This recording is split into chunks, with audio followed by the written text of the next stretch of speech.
Welcome everyone. Welcome to the 2024 Die Cook Award seminar. We've got some really interesting talks today, and thanks for everyone for coming along. I'd like to start off just by acknowledging the traditional owners on the land in which we all meet today. For me, that's the Dharawal people, and we have people from all over. I'd like to pay my respects to elders past and present. Just a few remarks from me at the top, and then we'll get into some of the talks today. Um, this is the seminar for the Die Cook Open Source Software Statistical Software Award for 2024. This is a really exciting award. It promotes good practices in open source software development for data analysis and statistical software. The award is open each year for students in Australian institutions and comes with a cash prize.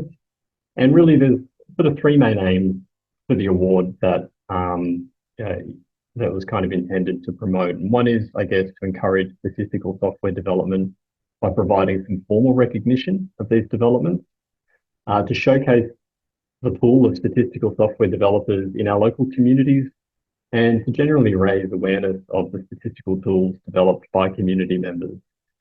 And it's really great to see all of the excellent submissions that come in every year.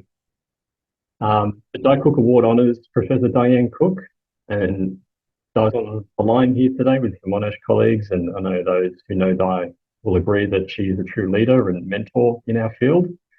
She's also very modest, so probably won't like me saying too much, but it is a great privilege to be able to encourage students and the open source software community with this award. So a big thank you to Professor Cook for your tireless hard work and dedication. In terms of the submissions we received this year, judging was very difficult. There were many excellent submissions. There were also many entrants from students who were just starting out their journey in open source and R package development. So I really commend those who had the courage to put in a submission and get some feedback and share even some very early work.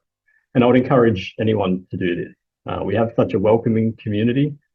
So sharing and getting help and putting your work out there is the best way to improve and learn from others. And encouraging that type of open development and behaviour, I think is a really positive outcome of this award. So thank you to all the entrants. And please go and pass on the message to your colleagues in the next round so we can get even more submissions. I'd also like to thank the judging panel for volunteering hours of their time, looking over and testing the submissions and providing feedback. I'd like to also acknowledge the SSA for their support and also for helping set up and host this event for us. And I'd like to thank the Statistical Computing and Visualization section of the SSA for organising and administering this award this time around. So those are probably enough comments from me up front. To give you a preview of today's program, we have the winner of the 2024 Die Cook Award, Adam Wang, who'll be giving a talk in a moment. There'll be about 20 minutes, and then we'll have some time for question and answers at the end. And then we actually have a few lightning talks from other people who have submitted this year, who can also have the opportunity to share their award. So that should be good as well, and hopefully a little bit of time for Q&A at the end there as well. So without further ado, I'd like to introduce our speaker, Adam. Adam is a PhD student in economics at the University of Melbourne. His research interest is Bayesian econometrics. And the package we'll talk about today is about Bayesian structural vector autoregression with sign restrictions. And these are commonly used in empirical macroeconomic analysis. Really looking forward to it. So I might hand over to yourself, Adam, and feel free to share your screen and take it away. Thank you, Dean. And first of all, I'm very honored to receive this award, and I feel very happy to have my work recognized by other people. And yeah, so let's talk about, and I'm happy here today to talk about my R package BS Raw Science. So first, here's the sticker of our package, and I actually have some physical stickers here for everyone coming here in person. So I will distribute this in a minute. But unfortunately for people coming online, maybe we will find a way to distribute these physical stickers to you as well. And so there are two offers of this package. First is me. So I am Adam Wang. I am a third-year economics PhD student at the University of Melbourne. And as Tim said, I am interested in Bayesian econometrics. And this package is about empirical macroeconomics. And the second offer of this package is my supervisor, Tomasz Wozniak. He's a senior lecturer also at the University of Melbourne. And we are both located in the Department of Economics. So some cool things about this package. So as of today, it has already over 2,000 downloads. I think already 2,600 something downloads this morning. And we have users from all over the world. So there are central bankers from Switzerland, Italy, Canada, Brazil, and Mexico. And we hope someday we can get the Reserve Bank of Australia to also try out this package. And many postgraduate students are using our package for research purposes. And also many anonymous internet users are also using our package. I think this is a very cool thing about open source package because this allows people from on the internet to just give us feedback and raise issues on the GitHub and then help us fix bugs. Although it would be even nicer if they can submit a pull request. So next, I will shamelessly say that this package implements some of the state-of-the-art econometric algorithms and with blazingly fast C++ code. And it also have a very user-friendly workflow that can help us to create summary and plots. Okay, so every R package, the name of every R package is the acronym of something. So what about this package? So this BSVAR science stands for Bayesian for the B and structural for S, better autoregressions for VAR with some restrictions. So I think most people in coming here today are relatively familiar with Bayesian or vector autoregressions. So in this talk, I will mainly focus on the structural and the science part. So what is structural? So if we begin simply with the VAR model, the vector autoregressions model, it has a specification like this: yt equals to coefficients multiplied its lecterns plus a coefficient multiplied by some exogenous part and plus the error term. And if we collect these coefficients and lecterns together, we can write this more compactly as yt equals to axt plus epsilon t. So what the structural part does, a structural VAR can identify wild isolated structural shocks by finding this B matrix here. So this relates the error term epsilon t and the structural shocks in a linear combination using the matrix B, where the variance of UT, the structural shocks UT, is fixed as the identity matrix. So in this sense, they are orthogonal to each other, and we can compute the dynamic causal impacts from the shocks. So in fact, the structural VAR model is just a simultaneous equations model, and this can be seen more compactly if we write this as if we plug in the B inverse UT equals to epsilon t here. So yt equals to axt plus B inverse UT, and we can actually multiply both sides with the matrix B, and we have byt equals to baxt plus ut. So this is getting a little bit geeky, but you will see in a moment that these two equations are helpful. And why is this model useful? So this model is commonly used in empirical macroeconomics. This can help us to identify monetary policy shock, which is a thing that the central banks or the reserve banks are very interested in. And in this talk, I will use an Australian example to illustrate this. And in this talk, I will just take the definition of monetary policy shock, which has many different definitions, and I will take it in this talk to just be an anticipated change in the interest rate set by the central bank or reserve bank. Okay, so next, what about science? So if you go back to the previous slides, you can see this model, the structural VAR model, is a simultaneous equation model. So we cannot actually identify or pin down a unique solution for A and B. But however, if we impose some sign restrictions, this can actually help us, which is proving this paper in the footnote. This says if we impose enough sign restrictions and other type of restrictions, then we can pin down A and B uniquely. So then I will show you how do we do this using our package using an Australian example. So in this example, we have 4 variables. First is the cash rate, which is the interest rate set by the central bank at which the banks borrow money from each other. And the second is the real GDP, gross domestic product. And second is the trend mean consumer price index, which is sort of a measure of the inflation. And lastly, we have the trade-weighted exchange rate. So the exchange rate, a higher exchange rate means the value of an Australian dollar is higher. And here we are just taking the exchange rate as between the US and Australia. So to identify so the goal of this example is to identify a positive monetary policy shock. So in this example, we may restrict the matrix B inverse such that, so recall the equation we have YT equals to AXT plus B inverse UT. And here we may want to impose a restriction on B inverse, some sign restrictions on B inverse such that the first column multiplying the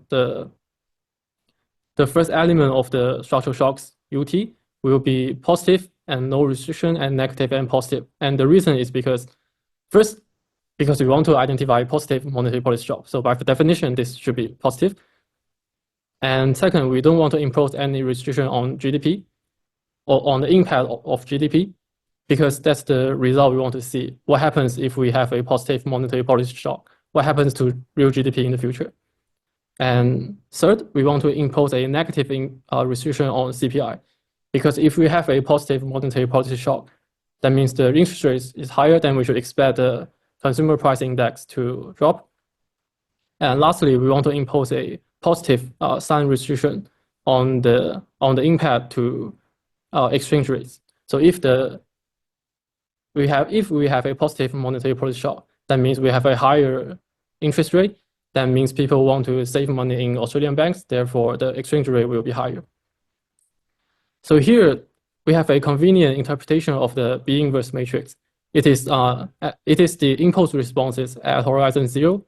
And you can see because this is a vector autoregression model, so you can see we can propagate these impacts forward, and this can be extended to further horizons. So we can actually impose a restriction on many horizons, for example, at horizon 1, 2, 3, etc. So to implement this sign restriction using this package is actually very simple. So if you go back to the previous slide, we can just, there's a 4x4 matrix that has sign restrictions inside the matrix. And this is exactly what happens in this package. So first of all, we can just create a matrix in R that fill with NAs. And then we plug in the numbers 1 in places where we want the sign to be positive, and -1 to places where we want the sign to be negative. And in the end, we have this sign restriction matrix looks something like this. So it has 1s on the things that want to be positive and -1 in places where we want the sign to be negative, and NAs where we don't want to impose any restrictions. Then this package can actually impose even more sign restrictions. So instead of imposing just on B inverse, the package also supports a restriction on the B matrix itself. And the B matrix has a convenient interpretation of the contemporaneous relations between the variables, the 4 variables here. So if we expand this B matrix and YT here, we can see we have a B11, B12, B13, B14, etc., and also the 4 variables we are interested in. So if we focus on the first equation in this system, we have B11 multiplying cash, B12 multiplying GDP, B13 multiplying CPI, and B14 multiplying TWI. And if we move everything on the right-hand side except for the cash rate, which is the thing we are interested in, then we have this equation. B11 cash equals to negative B12 GDP minus B13 CPI minus B14 TWI. So to impose, we want to impose some restrictions on this matrix B here. So a convenient interpretation of this equation is that it is the policy reaction function that is used by the central banks or reserve banks. And economic theory says that we should have so first of all, we can have a positive sign here. This is just for normalization. And conveniently, then we can think of this just a positive sign. And we can sort of ignore this beyond one here. And next, we want to impose a negative sign for B12 here. That means if we have a negative sign multiplied by a negative number, then we have a positive number. So that means if GDP goes up, then we want to raise the cash rate to cool down the economy. And also, similarly, for the third variable, if we have a negative sign multiplied by a negative number, then we have if the inflation is too high, then we will also want to cool down the economy by raising the interest rate. And lastly, we want to have a positive sign in front of the exchange rate. So a positive number multiplying the negative sign, we have a negative number. So if the exchange rate is high, we want to lower the interest rate to make people save less Australian dollars. And that's all the restrictions I will impose in this example. So now we are ready to move on to estimate the model. But first, let's try to construct the sign restriction on the structural matrix B first. And as usual, we just need to create this 4x4 matrix that is filled with NAs. And we can specify in the first row of the sign restriction matrix and put in ones where we want to have a positive sign and negative ones where we want to impose a negative sign. And after having done this hard work, then we can just use our package BS far science and then estimate the model. So here we want to first create a specification object called spec, and we call the specify method, and we initialize a object. We initialize this object that contains all the things that we need to use later for the estimation. The first argument is the data matrix Y, and the second argument is the P is the number of legs, and we just set it to be 4 here. And the third argument is the exogenous variables. Here, the Z matrix contains the variables from the US economy. And next, we can just plug in the sign restriction matrix, sign IIF, and the sign restriction matrix for the B matrix, sign structural. After specifying this model, this specification object, then we are ready to plug this into the estimate method and then sample posterior draws using the package. So now we can just create a posterior object using the estimate method and plug in the spec object as the first argument and then specify the number of draws. And here we just set it to be 5,000. And we can also show a progress bar here, but I don't do it in the example, otherwise this slide will be too long. And lastly, we can compute the impulse response function using the compute impulse responses method with the first argument as the posterior object and specifying the number of horizons. So you can see, actually this can be also done in a pipe workflow. So you can see the first argument is the data matrix, and we can pipe this into the specify new function, and then pipe this into the estimate method, and then put this again in the end into this compute impulse responses. So this works both ways. You can either specify all the objects, or you can use the pipe workflow. And before I show you the results, I will talk about the algorithm I use in this package or in this example first, so that everything is more transparent. So if you recall from the first few slides, we have the error term epsilon t is equal to B inverse multiplied by the structural shocks UT, where the variance of UT is normalized to be the identity matrix. And if we set the variance of the error term epsilon t to just be sigma, and let Q be some just any orthogonal matrix, then we can actually decompose this B inverse matrix into a lower Cholesky decomposition of sigma and the orthogonal and some orthogonal matrix Q, because if you compute the variance of epsilon t, this will be sigma, and the variance of this thing will be Cholesky sigma Q transpose, Cholesky sigma transpose, and this will give us in the end sigma.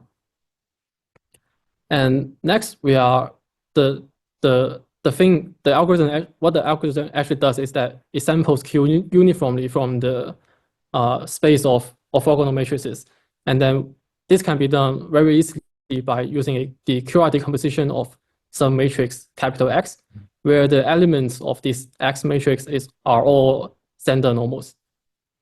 And in the end, this Q matrix will be a sample from the uniform distribution of orthogonal matrices. And we can keep sampling this Q matrix until the sign restrictions for B and B inverse are satisfied. So if you imagine we start with after we estimating some matrix sigma, then we can compute the Cholesky decomposition, and then we try to sample Q iteratively until we find some restriction, until we find some Q matrix that satisfies the sign restrictions on B and B inverse. So this is the idea of the algorithm in this package. Okay, so now everything is transparent and I can show you the results. So the main result of this kind of model is called the impulse responses, and it can be interpreted as the dynamic causal effect of any structural shock. So here I will show you the plot of these impulse responses with a 68% credible interval. And since we only identify the first shock, which we call the positive monetary policy shock, so we just need to focus on the first column here. And you can see the package is doing its job because we have told the package to have a positive impulse response restriction on cache rate, and a negative restriction on CPI, and a positive restriction on TWI. So you can see the package is doing its job, which is good. But we didn't actually impose any restriction on real GDP here. And however, the result is that we have a positive monetary policy shock give us a negative impact on the real GDP in 20 periods, which is about 2 years. And this impact is significant, at least at a 68% interval. So which is a reassuring result that shows that a positive monetary, if the central bank or the Reserve Bank of Australia raise the cash rate, then we should expect a significant drop in the real GDP in the future for about 2 years. However, this plot doesn't tell you any numerical values. So this package also supports a summary, which can show you the convenient numerical results. So if we just call the summary method and plug in the IIF object, and then tell it to extract the shock 1 on variable 2, which is shock 1 is the monetary policy shock, and variable 2 is real GDP, then this will show you the numerical values of the impulse responses. And you can see here we have a negative mean, and it's significant at the 95% interval around these periods. So period 4 to period 7, it is significant even at the 95% interval.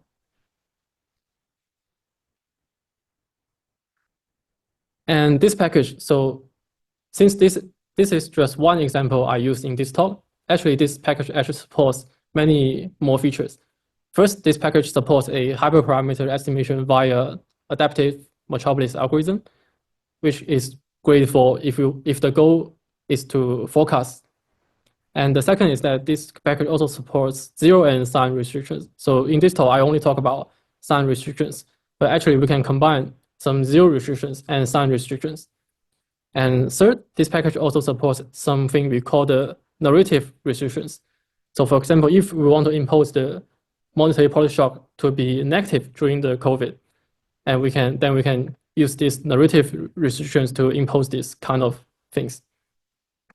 And actually this package, a new feature of this package is that we can impose all of these restrictions at once. And I have a little proof here that proves that this is actually true.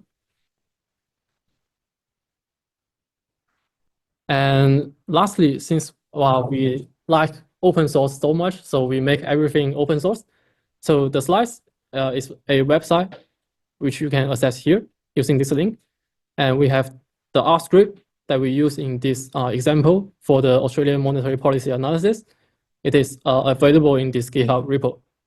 And you can also use this GitHub repo to reproduce all these slides and results, and you can see the code and data. Okay, so the BSVAR Science is part of the organization BSVARs that's set up by my supervisor, Tomasz. And you can access this organization using this link here, bsvars.org. And we have a GitHub organization here, and we have a official email address, and we have a official social medias here. Okay, and I think that's about all of my talk, and thank you for coming. And here are my social media information. You can send me an email if you have questions, or we can connect on LinkedIn. You can raise issues on my GitHub, and we can be friends on Blue Sky. And I think we have 10 minutes of Q&A. And yeah, thank you. That's it. Thanks very much, Adam. Yeah, really informative talk. Lots of interesting theory, real world application, and yeah, really simple kind of overview of how we could get up and running and try this ourselves. I'd hand over to the crowd now to see whether we have some questions coming in. You can raise your hand, or you can just try your luck and ask if you like.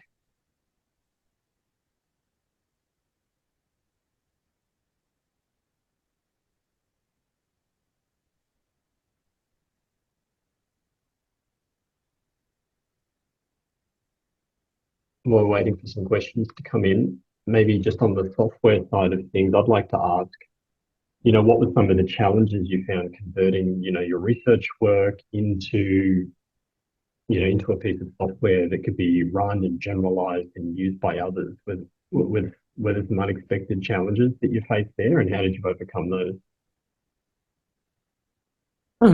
Thanks. I think the main challenge is to translating other people's code from MATLAB into C++. I think that's the main challenge I face in developing this package.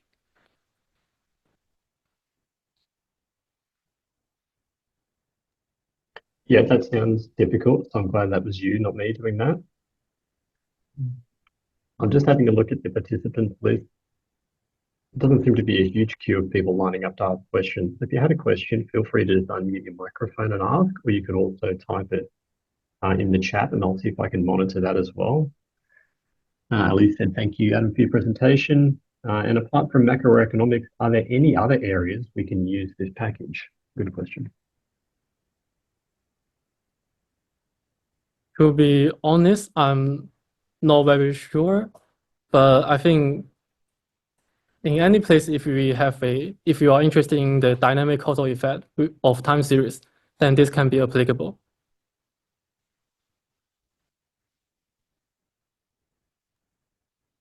Yeah, well, hopefully some of the advantages of making your work so transparent and open source is others could adapt that for other purposes. So it'd be good to see, how that goes over time.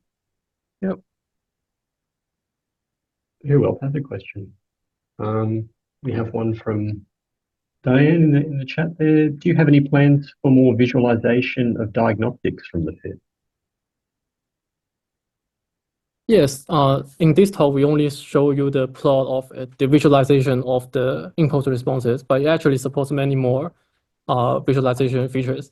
For example, we can visualize the forecast error variance, or we can visualize the fitted values or the forecasts. So that's already implemented in the package, but yes, we can maybe include some more diagnostics for the fit. Yeah, I think that's a very good recommendation. Excellent. Adam, whose color choice was it to go with all the pink in the theme? That was a really bold choice. I'm sorry? Who decided to have a pink color theme for everything, Adam? You win the award for the brightest plots that we've seen so far. It's Thomas. Okay. The color palette. You, yeah, we picked the color palette together. Yeah. Perfect. Just another question from the chat. Just being a little more specific, can we utilize this package for any algorithm in this package for monitoring water consumption?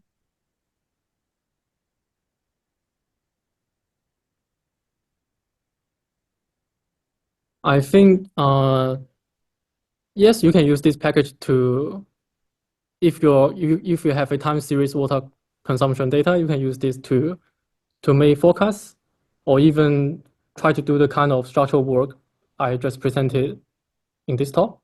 If you want to make some causal inference. But definitely you can use this package to make forecasts and compute the fitted values. Yes, we are planning to implement scenario analysis in the future.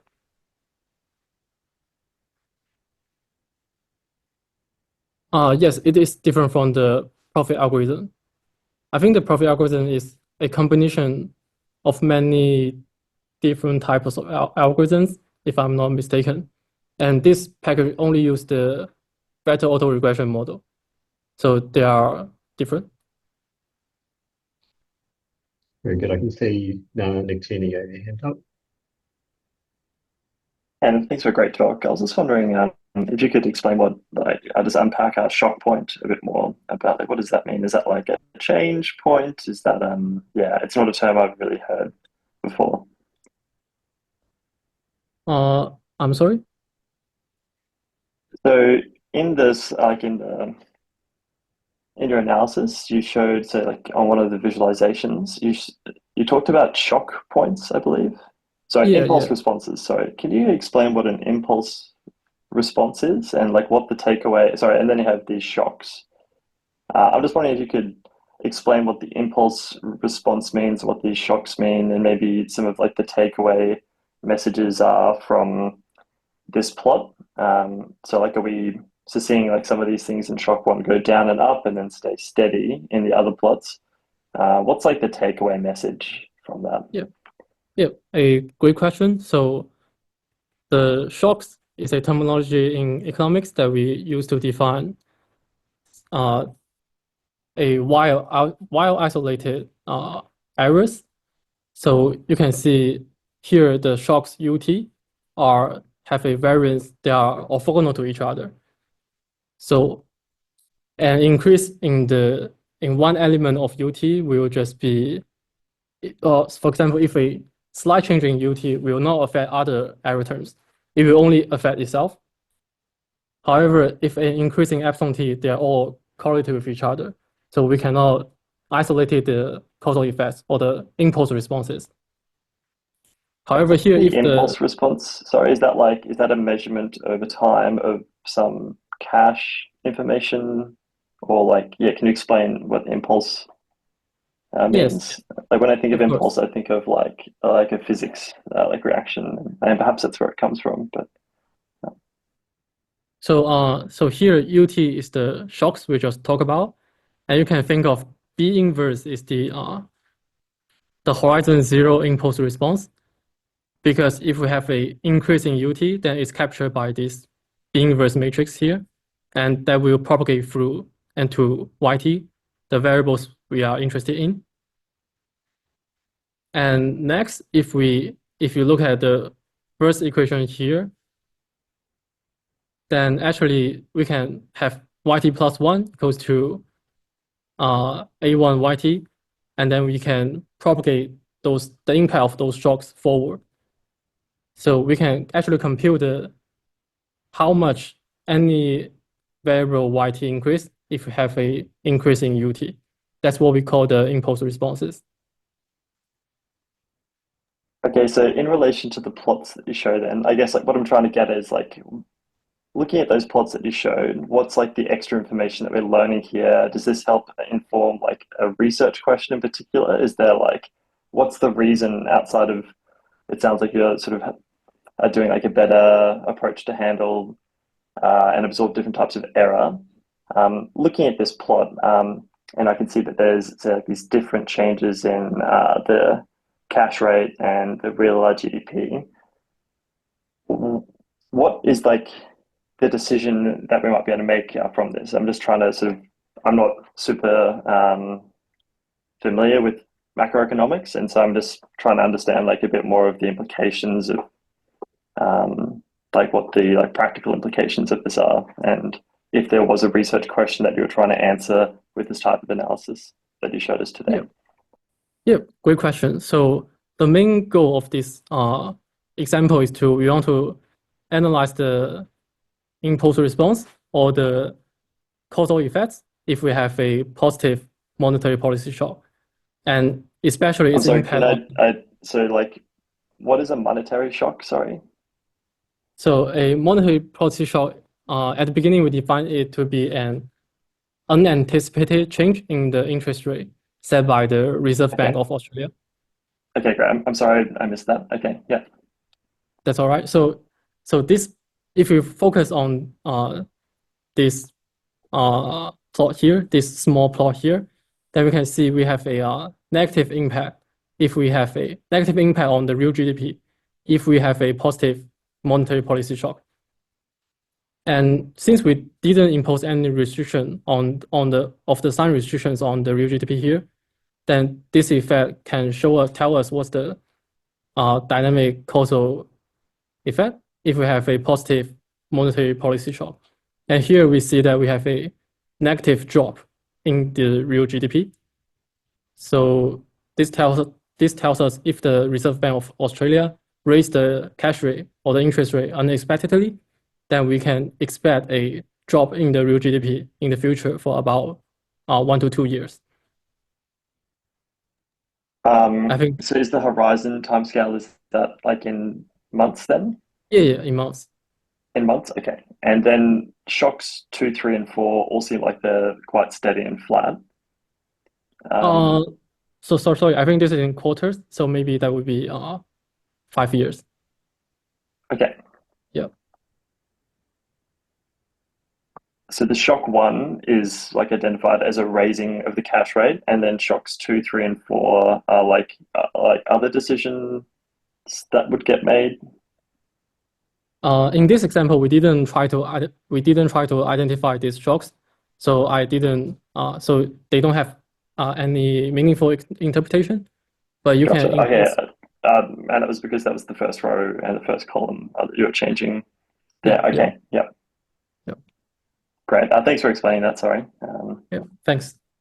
Well, we've got a lot. Thanks, Adam, and we've got a lot of some other talks to get onto, some lightning talks. So we might pause the questions there, but feel free to put them in the chat, and there are a few in there, and I'm sure Adam will be happy to take a look at those and write back to you.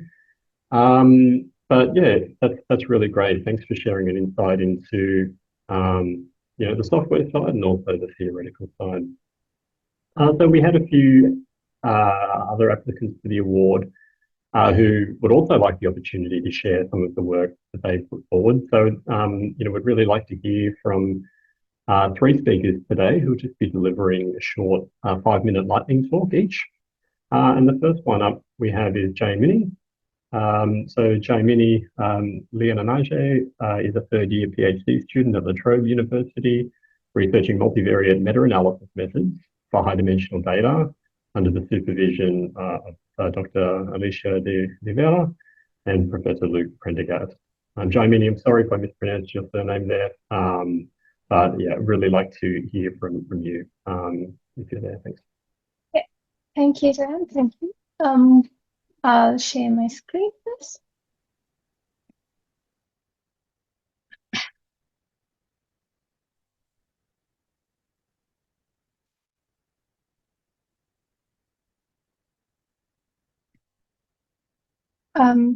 Hope you all can see my screen.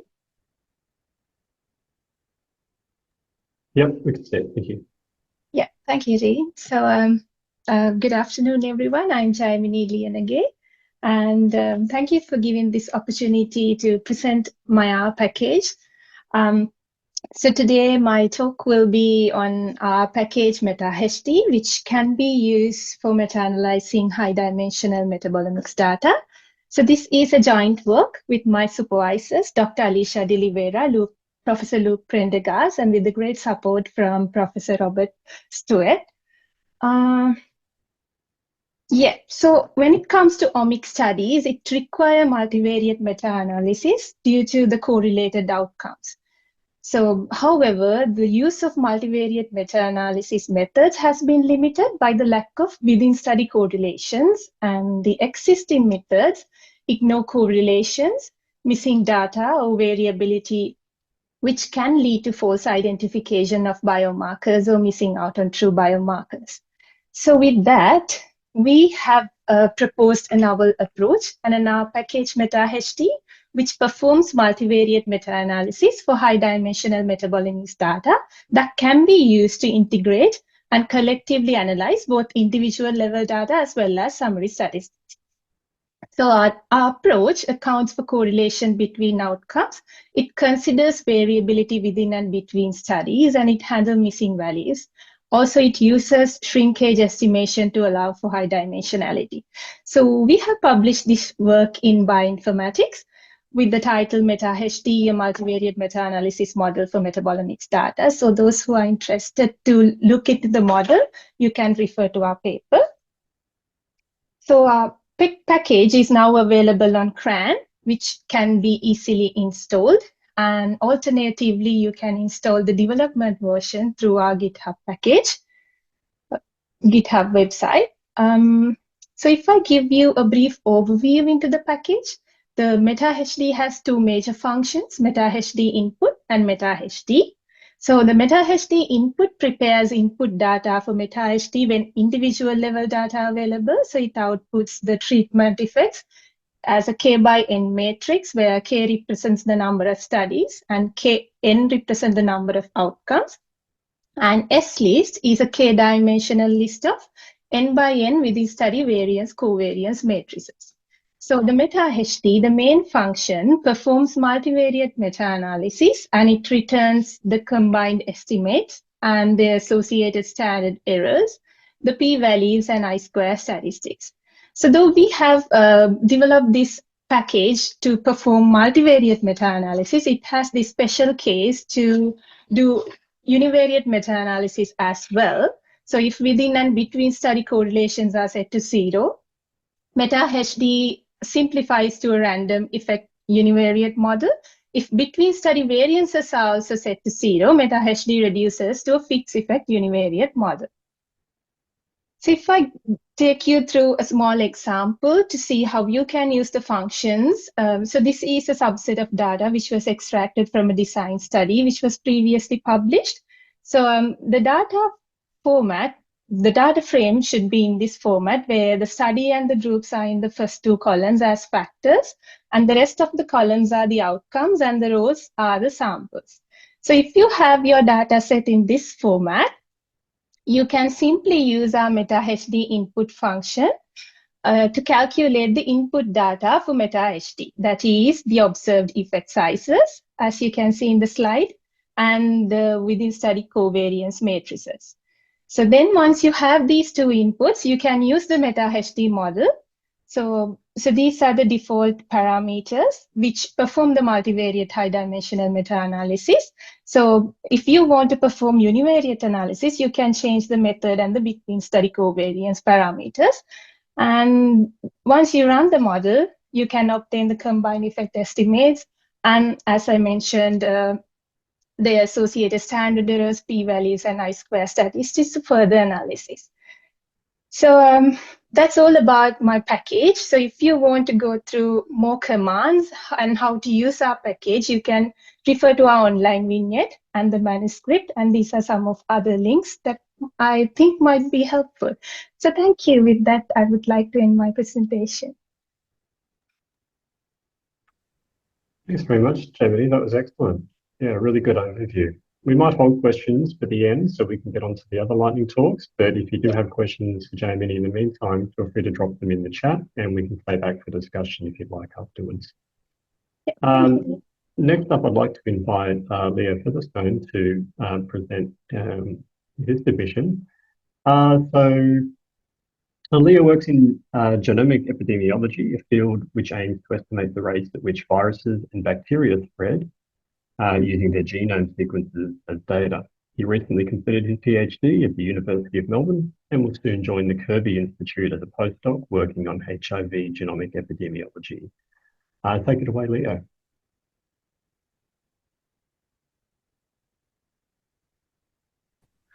Sorry, can you hear me now? We can hear you and we can see your screen now. Yeah. Okay, that's a better start, right? Thank you very much for the introduction. Big congratulations to Adam and to my fellow applicants. It was really interesting.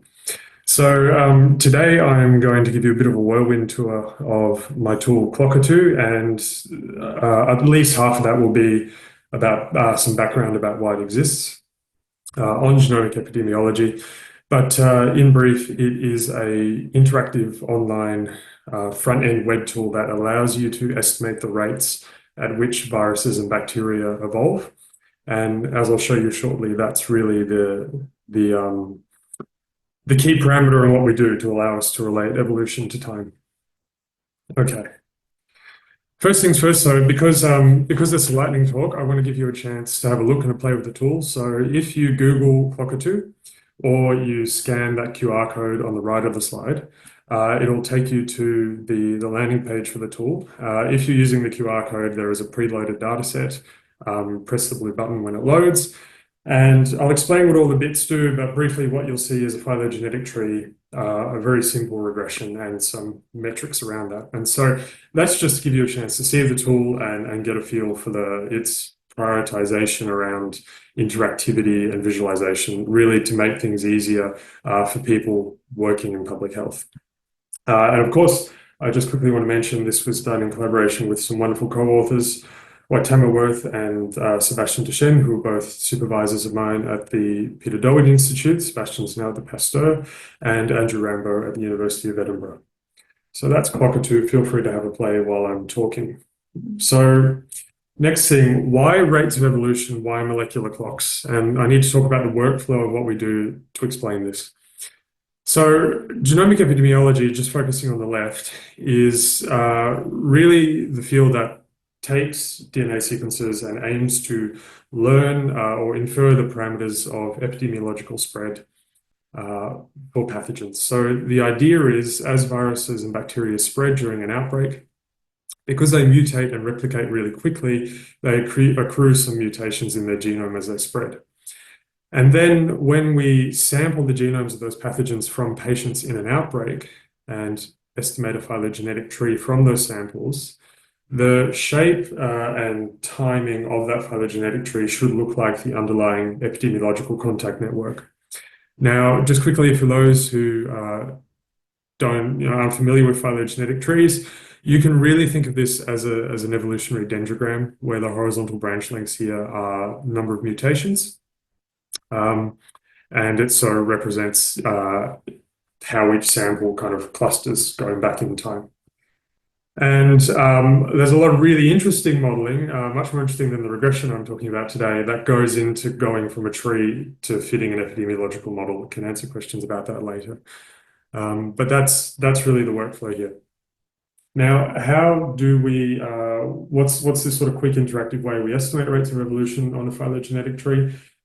We do what's called a root-to-tip regression, and I'll talk through that now. So on the left, let's just take some example tree, different colored dots being, say, virus genome samples from patients in an outbreak.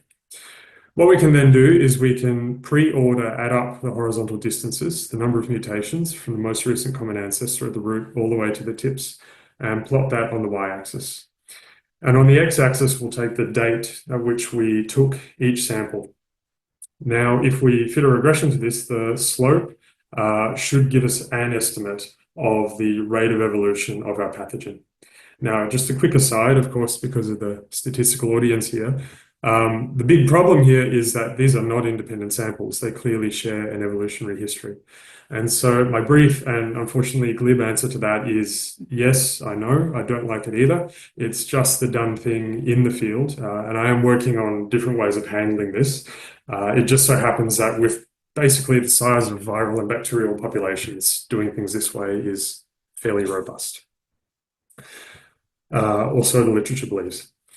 Okay, so now that's all well and fine, but real world data, just focusing on parts A and B here, don't look like that. We're sampling more and more virus and bacteria genomes every day. And so our data sets are much more heterogeneous than this. We might be sampling, say, viral samples from different species in the avian influenza outbreak, or even different variants of concern if we're talking about SARS-CoV-2 or new influenza strains every year. And so what happens is that our trees usually contain a couple of rates of evolution that are local to different subpopulations in our sample. And they'll usually be the same, but they'll be separated by some kind of evolutionary event like adaptation to a new host, represented by these long branches. And so basically, what Clockatoo does is it allows users to interactively play with these models and look at where the clocks might be. Believe it or not, we didn't have a tool in Genomic Epi previously that would interactively let you look at the regression and the tree at the same time. So the innovation here is really in the data visualization, and it makes it easier for people to shrink down their sort of plausible model space for different rates of evolution before they then go into the really big kind of Bayesian analyses we tend to do to get our epidemiological parameters. So with that said, I just want to quickly wrap up and say the main features of Clockatoo are that it's interactive. You can swiftly explore different calibrations for rates of evolution, and that's fit for the new, bigger and more diverse data sets we're seeing in Genomic Epi. And finally, it is a front-end only web application. So that means your data never leaves your computer, and it's safe for people in public health labs to use without sending sensitive genome data to a server somewhere else, which they like a lot. So with that said, I hope it was in time, and thanks very much.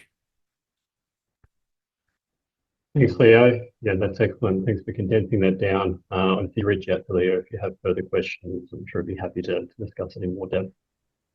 Our final talk for today is Malini Po. So Malini is a recent graduate with a Master of Business Analytics from Monash University. Malini does data analysis, package development, and digital marketing.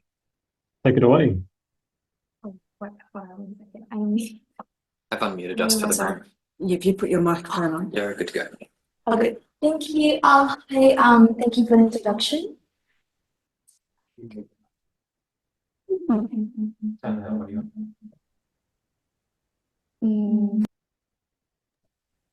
Hello? Yep. Yeah, okay. We can see you and hear. Yeah, hi. So the name of the package is Sugar Glider. It's a data visualization package designed to create glyph maps with customizable ribbon and segment geometries. Before I start, I would like to mention that this is a teamwork. We have Nathan Young, who's also one of the co-author of this package, and then we also have Sherry and Professor Dai as our lovely mentors. And together we wanted to create a sorry, 1 second. So together we wanted to create a package that allows user to visualize and also explore patterns in spatial temporal data such as climate and geographical data. And so one of the current one of the existing tool out there right now is a glyph line, but the limitation for this type of plot is that it only allows you to plot like changes over time, and it's not designed to display different components of multivariate data such as variation. So the goal of this package is to not only display changes over time, but also capture that other variables such as the variance of the data as well. And our solution is to use ribbon and segment plot. So here are the two geometries available in this package. So first I have ribbon plot, and this is great for visualizing the data range and also the variation of our data, the uncertainty and the variation in our data. And up next we have segment glyph. And so one of the cool thing about segment plot is that it makes it very easy for us to identify if there's any missing data points in our data set. So say for example, if there's like missing data point, what ribbon plot does is that it would automatically connect the end of the plot to the next chunk, whereas segment doesn't, and then which would leave like a gap in our plot, and it's what allows us to visually see if there's any missing data point. So yeah, I just find that really cool. And here's the implementation of the package. So ideally, in your data set, you would have a spatial element, say for example, longitude and latitude, and that is what actually and that corresponds to the location of each glyph. And you also need a temporal element, say your datetime, and that is for the time series. And you would also need some minimum and maximum value to display the variability that for the variability that you wanted to display. And so glyph map can also be combined with other components as well. So in this package, user has the ability to add the reference line, which is the horizontal midpoint for each glyph. And that helps with comparison across different data points. And it could also be used as a visual inference when we wanted to analyze the change in the slope. And I think this is really important when we use different projections other than Cartesian. And lastly, you can also add a glyph legend, which is just an enlarged version of one of the randomly chosen glyph at the bottom left corner of the panel as well. So let's just move on to a very quick demo. So this example is curated using the NORA dataset that I've filtered and then also aggregated to a monthly basis. So what I've here is that, so I've chosen segment glyph for this with geom point to kind of denote that like vegetation location. So from the plot, we can observe how temperature variation depends on both the level and the variability of that variable depends on the geographical location. So for example, if you take a close look, you can see that weather station, like the temperature variation in coastal area tends to be a lot smaller than that of inland, or that the temperature in the southeastern region of Australia, take for example Victoria, is on average on the lower end compared to Northern Territory.